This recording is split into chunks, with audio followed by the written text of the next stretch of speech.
Hey guys, thank you for tuning in to episode 3 of Don't Make Me Famous. Again, I'm your host, Michael Santiago, and today I wanted to touch on something that's a little bit more meaty. It's bias. So, what does it mean for a Latino actor to have a different bias against him or her? So, to have a successful career, you have to be sure to try to be yourself, be your most authentic you, and you can bring that to the table, and you can weigh that against what a particular job is asking for, and you can bring your best self to that.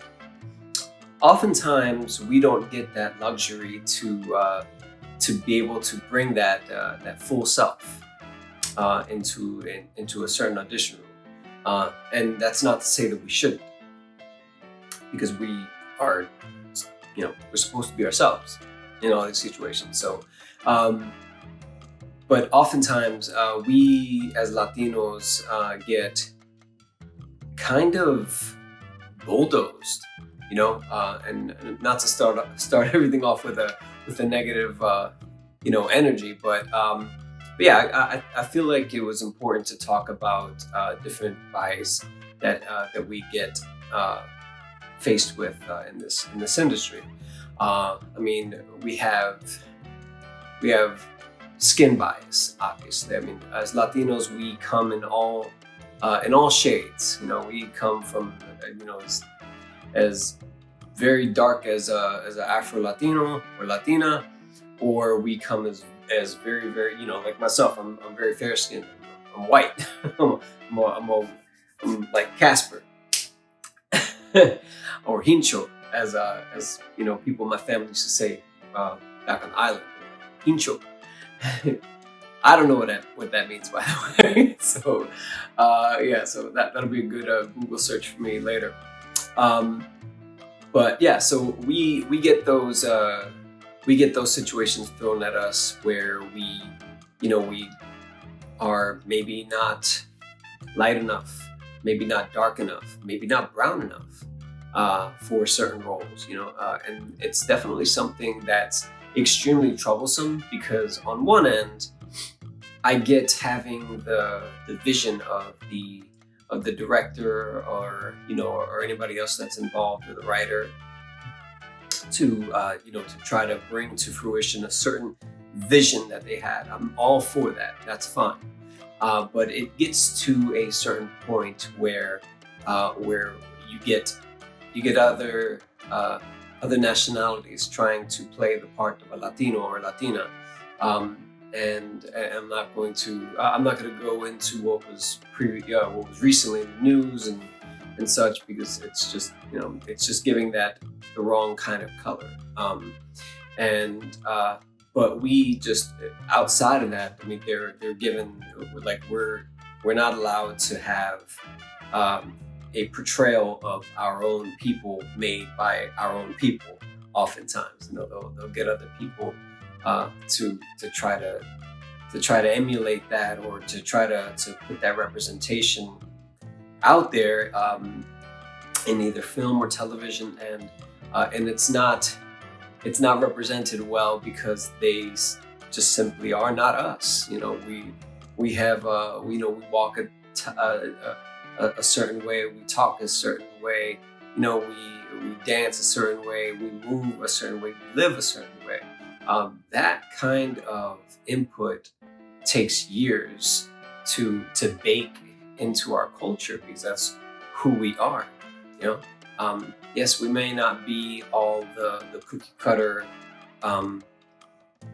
representation that people have in their head, like, oh well, this is, like I've said many times before, certainly on this podcast, it's we're not all the mama and the papa that are like much older, and we have these like kids that are just kind of straight-laced and real respectful. I mean, no, not to say that we're not, but there's, as I've said before, we have a lot of representation across the board, man. Like, I mean, like we represent different types of people within our own Latino community. You know, like, I mean, we have those kind of people, you know, those like straight laced, cookie cutter types, but we all, like, as I've said before, we got people in the hood, we got people in, on down south, on the West Coast, on the East Coast, a central part of the map. I mean, that they don't have that family dynamic. For somebody that's not a Latino or Latina to try to display that, it's always disingenuous, because no matter how much research you do, it always goes back to there's just something missing, and nobody ever knows what it is, but we know. Because then we find out, oh, this person wasn't really Latino or Latina, like, and you could tell, like it's something that exudes by itself. It's an energy, it's a life force, it's a vibe that gets put out, and if you're not of that cloth, it's not going to come out. Some people try their best, but it just doesn't work out that way. So we get that type of roadblock in our way, and we shouldn't, because as it's been said before, we're about 30% of the market. So, like, why don't we get 30% of those roles, right? I mean, it's been said before, but yeah. So there's definitely that. There's definitely the hair bias. That kills me, because everybody. I'll tell you what. Everybody has a different texture hair in our community. I mean, we have very fine hair. We have very coarse hair, and everything in between. I mean, because we are a good mix of different people, and and you just get a good representation of everybody within our communities. I mean, I'll tell you this: my hair didn't start off curly. Growing up, it was definitely. Growing up in the neighborhoods that I grew up in, we took after like Latinos, Latino males especially. We took after Black culture. I mean, because it was everything. Like, it was so fucking cool. Like they had a way of being. That a lot of us were not exposed to that, because our parents were. A lot of them were recently brought over from different parts, Puerto Rico, DR, Cuba, places like that. So, so we're very rhythmic people, so we gravitate towards towards what's rhythmic and what's cool, what's, what feels good and what sounds good, So, like our Black brothers and sisters definitely put a big influence on how we were brought up, myself included, so that was definitely like it's definitely that kind of influence that was beautiful. But like so like my hair started off close cropped. I mean, what I think is called like a number 2 or something like that. Number 2, number 3, just real short, like or what's called I know in New York they call it a dark Caesar. So and I had that for many years. I think when I started getting back into acting seriously, I started off with short hair, same hair, but like not curly short like this, but like really short, and I feel like that has that kind of hair has a stigma behind it, because they automatically, wrongfully associate you with being like a hoodlum, or like a thug, or whatever, like somebody that's lacking in some type of education, things like that. Like it's easily typecast as like, oh, he looks ghetto, he looks hood, like, oh, like, and that's not always the case. I mean, that's, again, that just comes from whatever your upbringing was, typically. So it was one of those things where it was like, sadly, you do get looked at a certain kind of way, and it was like, you're like, I don't know, man, like he doesn't really fit the vision that I had because I had short hair like that. So I got a lot of that, and so then the pandemic happened, and I started, but like growing my hair, because I was like, what, I mean, there were also, in the beginning, it was because there was no barbers out there like that. I mean, you had to kind of risk going somewhere, and in those days, you didn't know, so you didn't want to take a chance unnecessarily, even if it was a homie of yours, or, a friend of yours, or whatever, a close person or that you know. But then, so what ended up happening was that I ended up getting my hair longer, whatever, and like I have curly hair, like, so I went through this shift where at first I kind of rejected it because of being short-haired for forever, I mean, as long as I can remember, and then you kind of like start to do a little bit of soul searching, and taking a look in the mirror, and I'm like, well, wait a minute. If I was genetically made with this kind of hair, and I'm supposed to bring my highest, best representation of myself into a project, into the arts, into my life, why am I changing one of the biggest things that make me who I am? And that's when I really decided to, what? I'm gonna grow my hair out, I mean, and granted, I don't have the longest hair, but to go from a close crop to what I have now is a huge step. I mean, it was, growing up, it just wasn't the move, like you had to have short hair, like, the girls wouldn't talk to you, like it was one of those things, like you had to get a really sharp cut, blowout. Blowout to us means like, it's like a feather, feather the sides, feather the back, it's a Philly thing.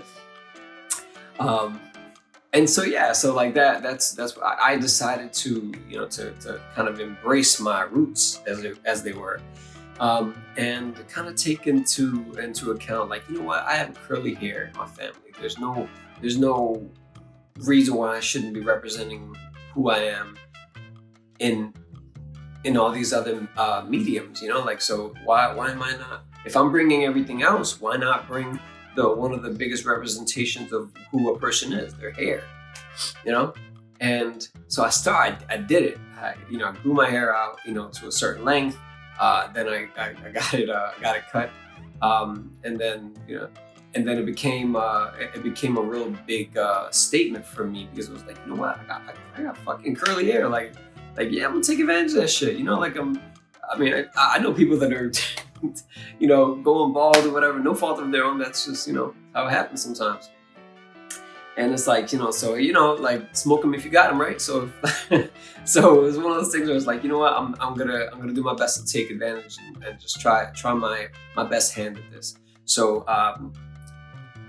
got my haircut styled the way I wanted it, and got some brand new headshots done by a very, very, very good friend of mine, Teresa Reagan, fantastic photographer, highly recommended. And she was definitely able to capture who I was as a person, and include the features that I wanted to put on display. Like my curly hair, my freckles. Like she really just captured who I was, and I fucking loved her for that, man. So yeah, so it was once I did that, I actually, started to get out there and start to look for representation. And it actually happened for me after I got my hair situation figured out. I got my hair represented the way it felt most genuine to me, and that also displayed who I was as a nationality. And it was great. Like I actually got an agent, not because of my hair, but I think more so because I was able to bring my full self to those headshots, and they actually helped my career. I definitely believe that. So just to wrap that up, I mean, it's just it never hurts. It always helps when you bring your best self to the table, to whatever you're doing, to an audition. But a lot of times, we get those roadblocks in our path set by the people that feel like they need to put those roadblocks in place. And to what end, I don't know. But because nobody says anything. Everybody plays the office politics thing, which is fine. But we're the ones that get smacked with the crappy end of the stick, because it's like, all right, well, I'm trying to be Latino and represent it well, but then you have to also then bout with the next thing, your accent, or your and whether that's like what are they looking for? Because oftentimes we don't know what they're looking for. They'll say Hispanic, Latinx, Latino, whatever. They'll say something to that effect, and they'll yes, it's up to us to figure that out. But then the problem is that, like, oh, okay, so what are they expecting? Are they expecting? I'm assuming that they're not expecting, because from what I hear, they don't know what they're looking for until they see it, and that's fine. But it puts us in a spot where it's like, like, all right, cool. Like, do I bring my natural accent? What if I don't have an accent? What if I speak like I'm from the hood? What if you speak as if you're, or what if you speak with your very proper, I don't know, you just, very proper straight-laced vernacular, like there are a lot of sides to us. A lot of us don't come from the hood either. A lot of us come from very, respectable neighborhoods, and, very, educated backgrounds. I mean, we're just so mixed up. You can't really tell. So you don't know what they're looking for oftentimes. And it's like, okay, well, do I, like then you have to just chalk it up to making a choice. Like, okay, well, this person's on paper says that they're from this neighborhood, or it doesn't say anything, like you don't know what they're looking for. So you don't know what side of yourself or of your people to bring to light, to bring to the table, to bring to that project. So a lot of it is honestly just like, all right, well, I'm going to take the limited information I have, and I'm going to try to make the best decision. And sometimes that works, and sometimes that doesn't work. And then you just have to kind of, all right, fine, keep it moving, on to the next, tear up the sides, move on. So like that's definitely one thing. I remember I got a lot of mixed reactions to, like, my facial hair. I love my facial hair because, again, it's part of who I am. Like I have facial hair, and and I like it. I like the way it looks on me. I feel like it's a good representation of our people, in my own way. And you don't have to have it, and and that's fine. But I've gotten mixed reviews from people. So it's one of those things where it's like, are you willing to shave? I'm like, yeah, I'm willing to shave. Fine. I'm probably not gonna be happy about it, but I'll do it. Fine. Like if it makes sense, and if it's something that's necessary, which I kind of don't feel like it is, because it's facial hair. It's like if I'm bringing my best self, then it shouldn't matter too much. But people that kind of have like this like vision of the way that they feel like you should look is not always the way to go.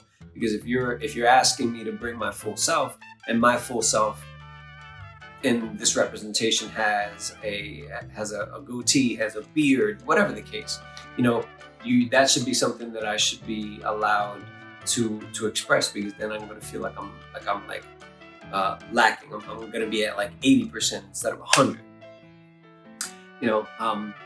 Yeah, and so like that with the accent bias is crazy. The hair bias is crazy. There's a lot of our sisters, Latina sisters that have to blow dry their hair instead of wearing it naturally curly, or they'll have like more coarse hair, which is also beautiful. And they'll do that because they're like, oh well, they're looking for straight hair. So they're afraid to bring that side out, because it's one of those things where it's like, oh, okay, well, are they going to not pick me, based on this? Never mind, it should be about the representation of the character by the artist, by the actor. But no, we're letting that get into our heads and kind of like chop us, down and say, oh, well, like we're not able to focus on the real task, which is bringing our best representation of the character on the side or on the script to the audition. And there's a lot of pressure on that, and again, there should be some pressure, because this is not an easy game. I'm finding that out myself.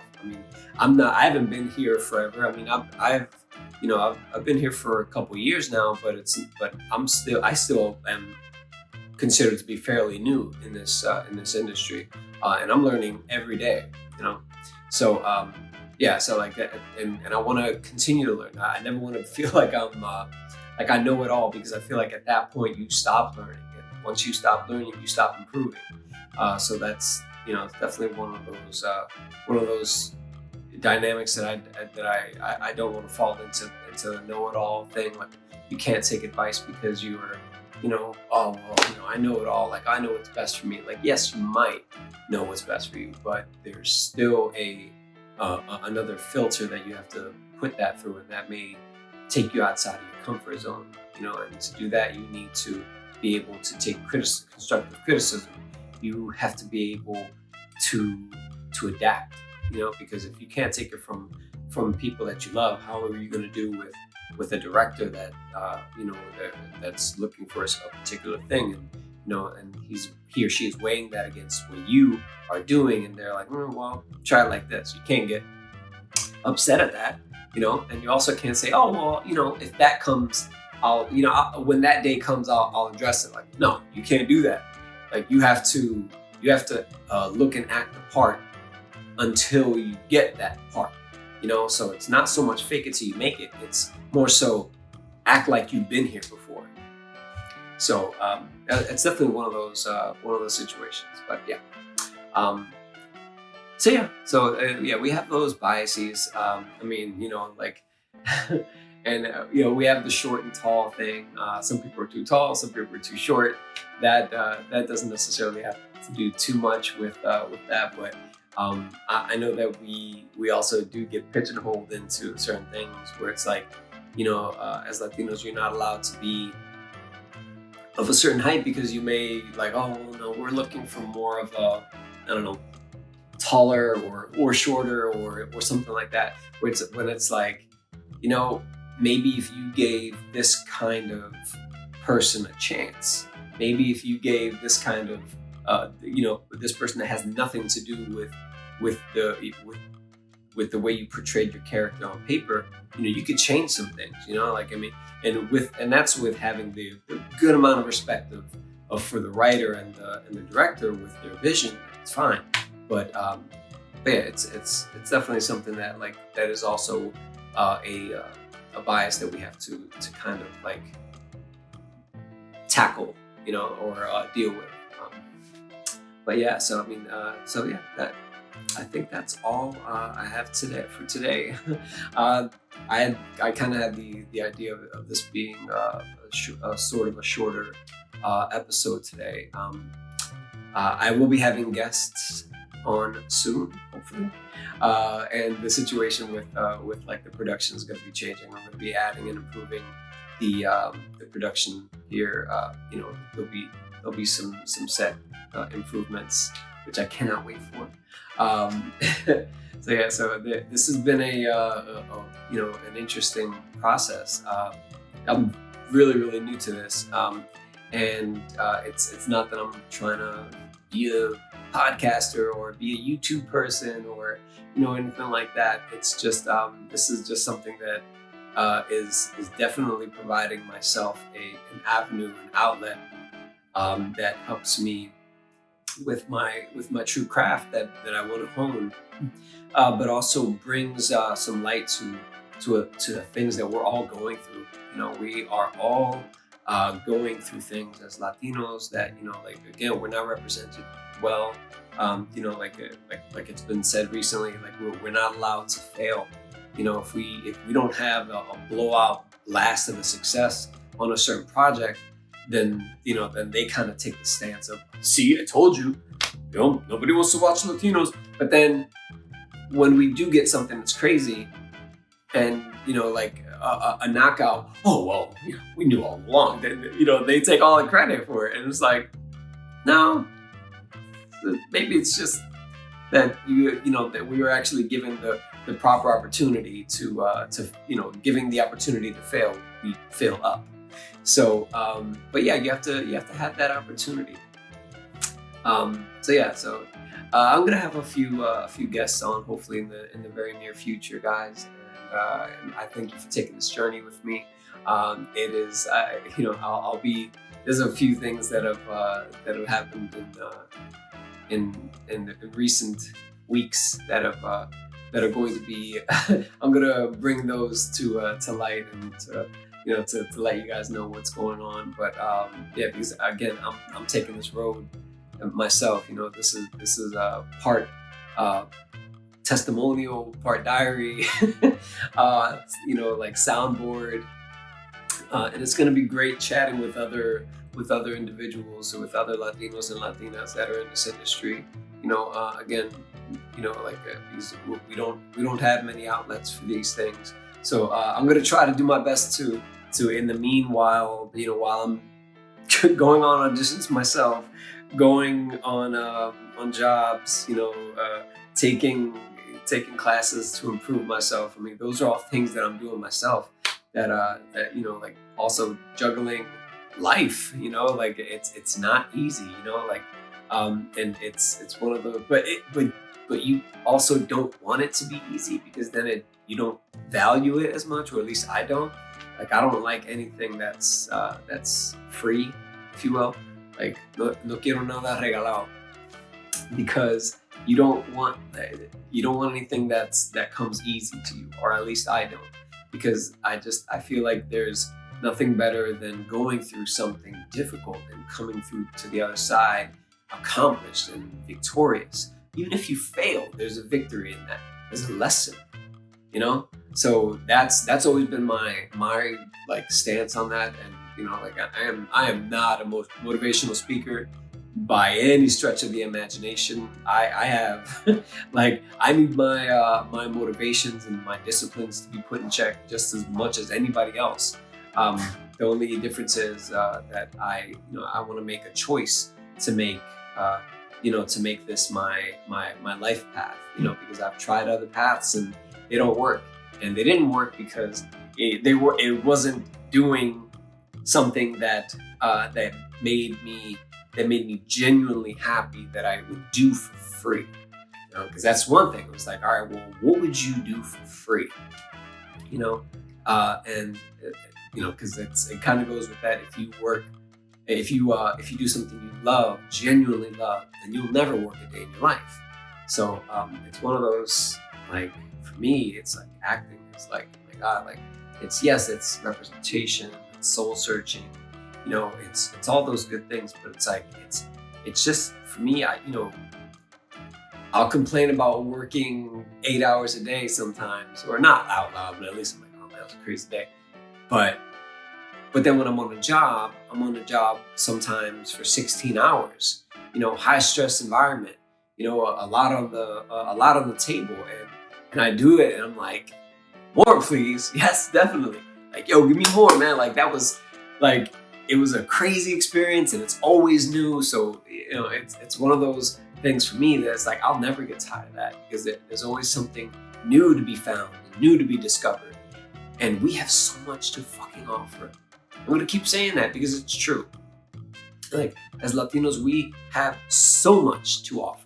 We have so many influences that are Latino and non-Latino. We have our Black brothers and sisters, our white brothers and sisters, and we get influences from everybody, but it's like, but we just, again, I don't mean to end on a negative note, but it's like, but we just need, we need more opportunities and not handouts, opportunities. So I don't want to hand. I don't say, here's a role or a show or no. I'm not looking for that. Like, that's not my bag. I want to earn something. I want the opportunity to fail. And that may mean that that we do our own thing. Let everybody else catch up. But that's something that also comes with having a kind of cohesion of minds of other like-minded people, that are willing to take a chance, and to take a chance to have you fail upward, because these are all steps towards a better direction for us. And it's not just, I also plan on having, like different people from different, not just acting, but, hey, you like dancers, singers, but that are Latino, because, we don't have those voices that are able to be heard, because it's, it's kind of a whiter world than we would like, and it doesn't mean anything that I'm anti-white or whatever, but no, it just means that I've seen this before. Jordan Peele said it, right? He's like, look, I don't want to do those. I don't want to see those. I don't want to make those movies because I've seen them already. I want to make movies for my people, and and not to say that he does for only Black people, because there's Latinos in his films and everything, and it's, which is fantastic, because he gives people like us opportunities as well, so this being around like-minded people like that, like Lynn, and like just people that are willing to change and break that mold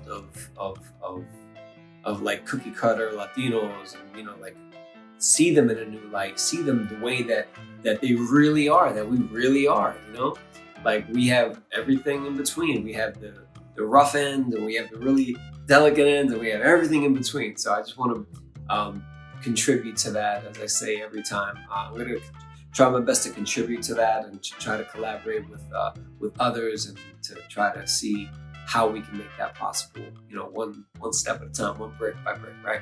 So, all right, guys, thank you so much for watching. If you're watching, I super appreciate you watching, and I'll be back soon with episode 4. So, bye, guys.